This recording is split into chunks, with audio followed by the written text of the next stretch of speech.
de la ambulación psiquiátrica. Una mezcla de incertidumbre y esperanza me envolvía. No hubo resistencia de mí para estar allí. Al contrario, llegar hasta ese punto fue sorprendentemente fácil. Lo que pensaba en mi interior era una profunda decepción conmigo mismo. En lo más hondo de mi ser, anhelaba un cambio. Deseaba transformarme en alguien diferente, alguien que pudiera mirarse su reflejo sin desdén. El psiquiatra me revisó con una mirada serena y comprensiva. Durante varios minutos, el silencio se instaló entre nosotros, mientras sus ojos parecían buscar en los míos las cicatrices invisibles en mis batallas internas. Finalmente comenzó a hacerme preguntas, cada una como una llave intentando abrir las puertas de mi alma. Respondí con honestidad, dejando caer las máscaras que durante tanto tiempo había llevado. Me pidió sinceridad y se la ofrecí sin reservas.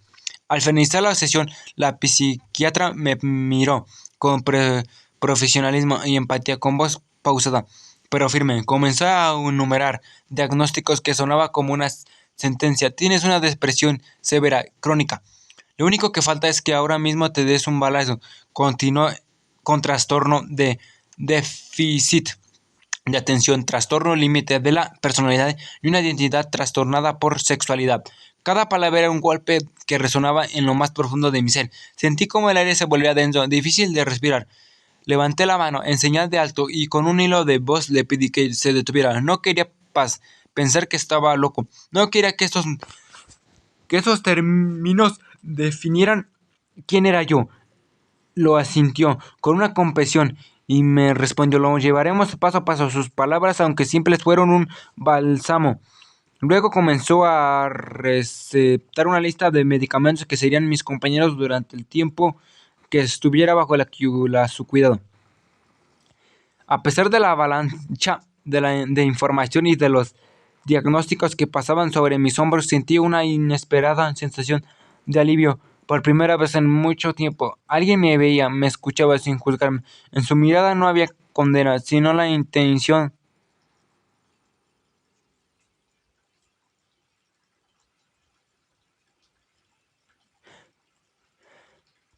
genuina de ayudarme a encontrar el camino de regreso a mí mismo.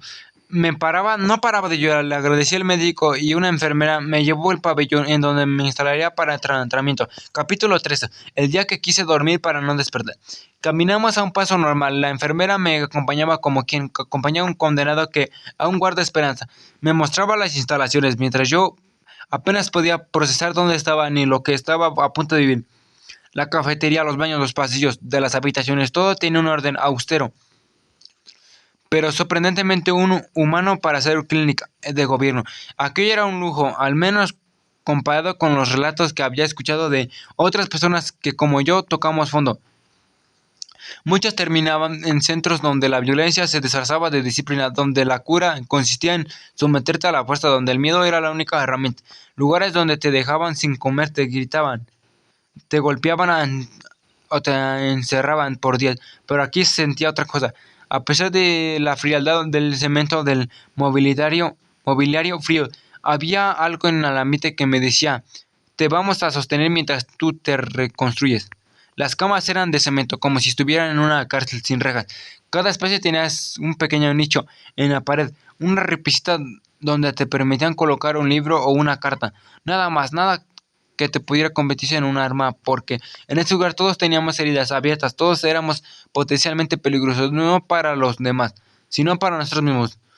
Lo que más nos impactó al llegar fue el ver la cantidad de personas que estaban pasando exactamente por lo mismo, gente rota como yo, con historias distintas, pero con la misma mirada de derrota, la misma piel marcada por la abstinencia, el mismo temblor en las manos y en el alma. Recuerdo que cuando crucé el pasillo principal, todos me miraron, no con juicio, sino con morbo, sino con una compasión silente, como si pudiera adivinar lo que estaba sintiendo. Escuché voces que decían, ánimo, ánimo. Y no supe cómo reaccionar, solo bajé la mirada y con los ojos cargados de lágrimas, que yo no sabía si era de dolor, de miedo o de alivio. Me asignaron mi cama, puse la cobija como pude, me mostraron los baños, sencillos de cemento con divisiones metálicas. El agua no era caliente, pero tampoco helada, era tibia, suficiente para hacerme sentir que todavía había algo de vida en mi cuerpo. Entré a bañarme sin decir palabra. Fue una ducha silenciosa, como un ritual de despedida de todo lo que fui antes de cruzar ese umbral. A la hora de la cena no comí, no tenía hambre, no por falta de apetito, sino por una mezcla de náuseas existencial, vacío emocional. Después de la comida todos debían colaborar con el aseo de la cocina industrial. Éramos nosotros mismos quienes hacíamos todo. Había el jefe del grupo, también paciente, que organizaba los labores como si tratara de una orquesta descompuesta pero funcional. Yo no podía moverme mucho, estaba agotado por dentro. Pasé por esa primera noche en un estado de letargo profundo, como si el alma hubiera decidido no acompañarme durante ese proceso. No me levanté el día siguiente ni el siguiente, del siguiente. 2 días enteros sin pararme de la cama, sin hablar con nadie, solo existiendo. Pero ya estaba ahí y eso de alguna manera era un comienzo. Al día que decidí levantarme comencé las terapias grupales. En el auditorio, las pláticas de Alcohólicos Anónimos me enfrentaron con testimonios tan crudos que lo mío parecía nada. Historias de abuso sexual desde los 3 años por los padres, personas que habían sido dañadas por quienes debían protegerlos, mamá, papá o hermanos. Escuché relatos de violencia. ¿Ok? ¿Qué se pasa? Pasa a ti. Escuché relatos de violencia extrema, de tortura, de hogares donde los putazos y el miedo eran parte de una rutina. Padres que, cegados por el alcohol, traían a puntas de patadas a la mujer, que lo prometieron una vida con un te amaré para siempre, o hijas a los que los 5 años le introducían objetos en el tesoro de su infancia, y un poco más grandes. Tenían hijos del mismo padre, hombres que pensaban que ser machos era imponer a golpes y con gritos autoridad. Historias que a veces aguantaban y tenías que salir de esa sala para escuchar. Había personas que nunca habían ido a la escuela y otras que eran doctores, profesionistas con títulos, incluso neurólogos que aún recuerdo con claridad. No podía entender cómo alguien con el nivel de preparación estaba allí, pero compartíamos lo mismo, una adicción y una historia que con tantas similitudes que parecía que hablábamos de la misma vida. Era su cuarta vez intentando poco a poco. El tiempo pasó. Salí con la clínica, con ese espejo frente a mí que no había querido mirar antes. Me ayudaron a ver dónde venía todo, cómo se fue formando esa imagen falsa que me construí, como mi mente había sido distorsionada por el abuso infantil, por la sociedad, por la repetición de patrones familiares. Me di cuenta de que no era solo mi historia, era una cadena que venía arrastrándose desde generaciones atrás. Creo que se abrió una especie de conciencia distinta, como si pudiera entender cosas que nunca hubiera sabido que de no haber ingresado y buscar ayuda. Pero salí con esperanza, con ganas de reconstruirme, de volver a luchar por mis sueños. Y alguien vez me dijo, estás bien querer rendirse, lo importante es no hacerlo. Y eso es quedó tatuado en mi alma. Al salir del mundo sentía que no porque hubiera cambiado, sino porque ahora mis ojos estaban limpios, menos nublados por la negación. Volver a la vida real fue como aprender a caminar otra vez. El ruido, la rutina, la gente, todo me parecía demasiado rápido. Me sentía frágil, como si cualquier palabra, cualquier imagen pudiera romperme, pero también sentía algo de nuevo, la posibilidad de no volver atrás, de cuidarme, de empezar a reconstruir algo, aunque fuera desde los escombros. Me daba miedo fracasar, pero esta vez no quería hacerlo, no por cobardía, no quería volver a tapar el dolor con humo, con cuerpos, con botellas vacías. Quería aprender a estar solo sin sentirme abandonado. Quería aprender a amarme sin necesitar aprobación. Recordar cuartos, la de costura y telas mágicas. Capítulo 14. Volver para caer. Al salir de la rehabilitación parecía que tenía el mundo controlado, o al menos eso quería creer. Pensé que en esto era como una gripe o una fiebre y que al paracetamol. Eran unas 5 días en la clínica. Supuse que con eso bastaría. Los primeros días fueron relativamente fáciles, las primeras semanas también, pero alrededor de las 2 o 2 meses, 3 meses comenzaron las crisis de ansiedad. Yo no podía estar cerca de personas que consumieran, ni siquiera si no eran mis amigos, aunque para ser honesto, amigos no tenía muchos. Como ya dije antes, 5 me parecen demasiados. No podía soportar la idea de que con solo fumarle un tabaco o darle un trago a una cerveza, todo el infierno comenzaría de nuevo. Me aterraba, tenía pavor de regresar a ese paso. El negocio que había construido con tanto esfuerzo también comenzaba a desmoronarse. Éramos una empresa reconocida dentro del mundo del diseño, en el ámbito del mobiliario. Tomamos malas decisiones, buenas, no lo sé. Lo que sí sabía es que la mente creativa de la empresa eran condiciones de pensar con la claridad. Estaba afectando. Tanto mi hermano como mi amigo también estaban desgastándose por mi situación. Después de años levantándonos a las 5 de la mañana y trabajando hasta las 7 de la noche, todo quebró y tuvimos que cerrar. Pero entre mí nació un impulso. Tengo que volver a empezar. Me repetía que no podía dejar que eso fuera mi final. Así que me aprendí de nuevo. Y una escala más pequeña, claro. Sin drogas, sin alcohol. Y eso para mí fue lo más difícil. Porque el consumo me anestesiaba los pensamientos, me apagaba el ruido mental. Ahora solo estaba yo, frente a todo, sin atajos, sin escapas. Aún así seguía de pie.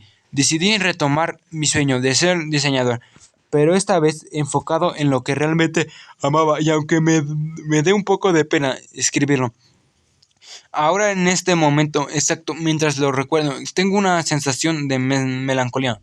Logré lanzar una marca de ropa que iba en ascenso. Rápidamente estaba haciendo yo, y mi cabeza volvía a girar, a imaginar, a crear, sin límite. Lo que pensaba que ejecutaba el problema era que el tiempo se agotaba.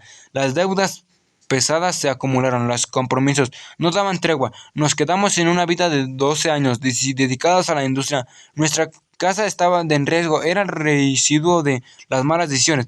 Y aunque ya había construido algo importante sin drogas, aunque había dado lo mejor de mí, tuve que parar, dejarlo todo, porque no quería perder lo poco que quedaba. Viajé a Estados Unidos, buscaba ingresos rápidos, algo que me permitiera ponerme al día. Me dolió dejar lo que tanto había construido. Me dolió dejar mi sueño otra vez, pero lo hice.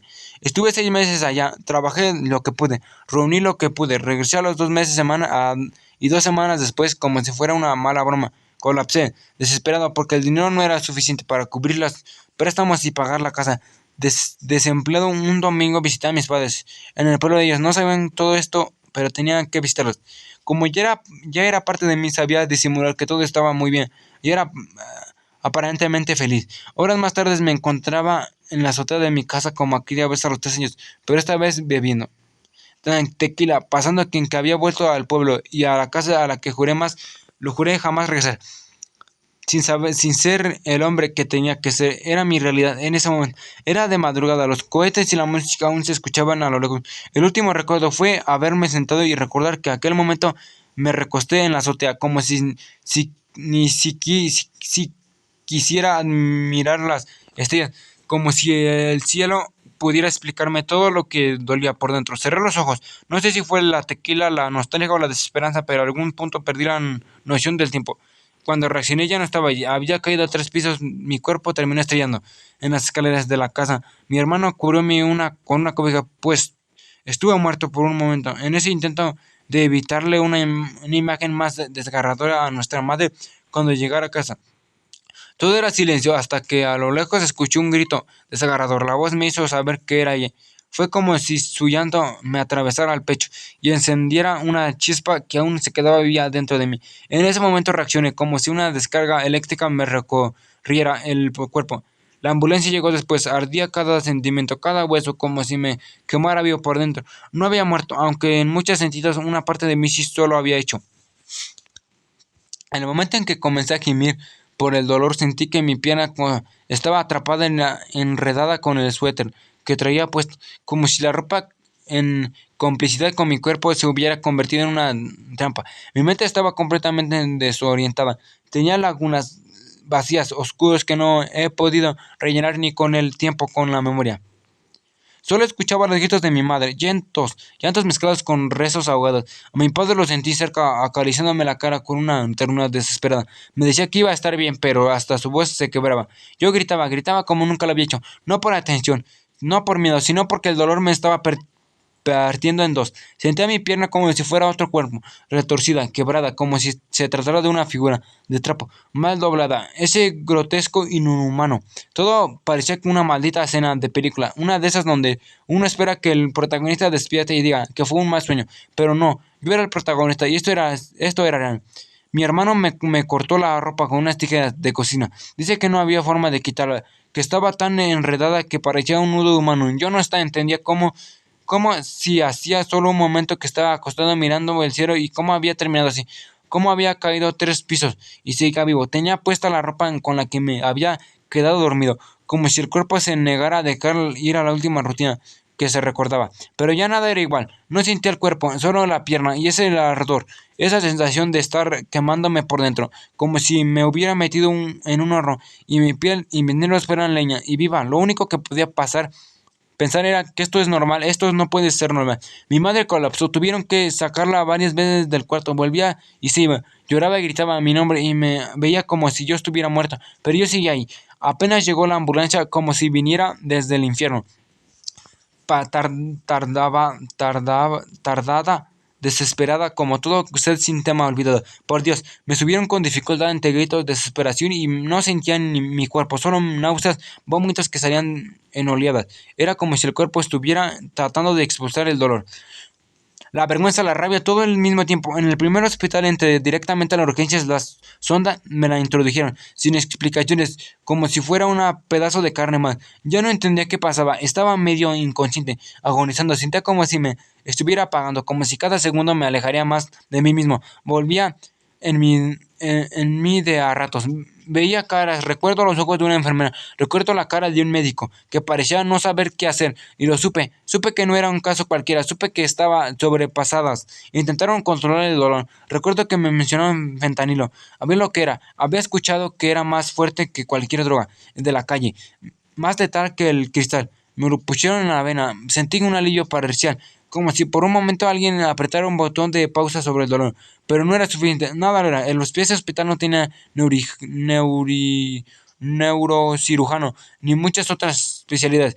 No había forma de atenderme ahí. Me subieron a otra ambulancia y me trasladaron a la ciudad de Guzmán. Y ahí empezó otro infierno. Llegamos sin seguro médico. Me mandaron directo al hospital civil. La sala de espera parecía un campo de guerra. Enfermos en las banquetas de otros, tirados en el suelo. Mujeres con niños en brazos llorando, ansiosos de esperando su turno. Desde la madrugada, y a la secretaría detrás del vidrio con esa cara de fastidio eterno. Veían como si fueras una molestia, como si rogaras por un favor que no merecías, como si sintieras dueña del hospital. Te hablaban como con desprecios, con su prioridad, con esa actitud pasiva agresiva que se clavaba como una daga. Y yo ahí hecho pedazos literalmente.